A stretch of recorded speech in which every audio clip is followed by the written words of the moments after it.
தேவசேனை என்று பேர் அந்த கிராமத்துக்கு பேர்.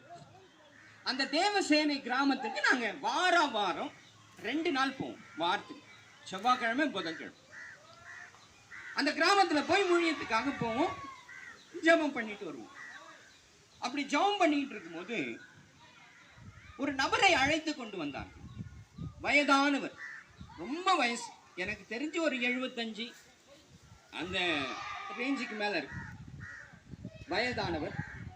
அடுத்தது அவர்கிட்ட என்னன்னா உடம்பு முழுக்க ஆடும். உடம்பு தலையிலேருந்து கால் வரைக்கும் உதறு, பயங்கரமா உதறும், ரொம்ப உதறும். அவரை அழைச்சிட்டு வந்தாங்க. ஆனா உட்காந்துருப்பார், அப்படியே உட்காந்துருப்பார். நான் இந்த மாதிரி பாட்டு பாடி ஆராதனை பண்ணிட்டு வசனங்களை சொல்லிட்டு ஜெபம் பண்ணி முடிச்ச உடனே எல்லாரும் வந்து ஜெபம் பண்ணிப்பாங்க, ஒவ்வொருத்தராக வந்து ஜெபம் பண்ணிப்பாங்க.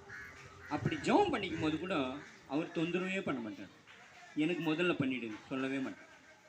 எல்லாருக்கும் ஜெபம் பண்ணிவிட்டு எல்லாம் போன பிற்பாடு கடைசி அங்கே போய் அவர் மேலே தலை மேலே கையை வச்சு ஜெபம் பண்ணிட்டு அமைதியாக இருப்பார். நீங்கள் நம்ப மாட்டீங்க, ஒரு 3 வாரம் இருந்திருக்கும். அதுவே ஜாஸ்தி நினைக்கிறேன், ஒரு 3 வாரம் கணக்கு வச்சுக்கலாம். 3வது வாரம் அல்லது 4வது வாரம் இதே மாதிரி தான் நடக்கும். அவர் என்னன்றாரு, அது கர்த்தர் அனுப்பிடுவாருங்க. என்ன பண்ணுவாரு, கர்த்தர் மழையை அனுப்பிடுவாருங்கன்னாரு. அப்படியா, சந்தோஷம், நான் நின்னேன். அதே மாதிரி அனுப்பிட்டார். ஆனால் நடந்தது என்ன தெரியுமா, நாங்கள் போகும்போது வழியெல்லாம் அவ்வளவு மழைங்க, வழியெல்லாம் அவ்வளவு தண்ணி. நாங்கள் போகும்போது மழை இல்லை, ஆனால் அவ்வளவு மழை, ரோடெல்லாம் மழை.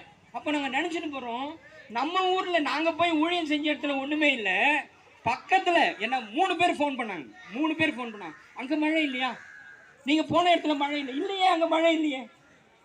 இப்படிதான்.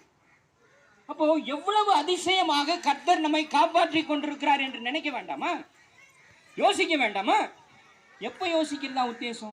அல்லேலூயா, அல்லேலூயா, அல்லேலூயா. அப்ப இதையெல்லாம் புரிந்து கொள்ளுங்கள். உங்க வாழ்க்கையிலும் இது போன்ற காரியங்களை, அற்புதங்களை நானும் பார்க்க வேண்டும் என்ற எண்ணம் நமக்கு வர வேண்டும்.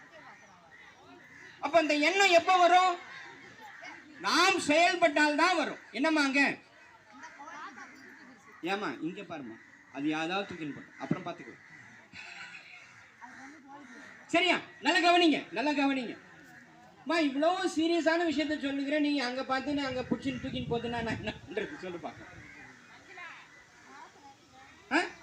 அப்ப நல்லா கவனிங்க.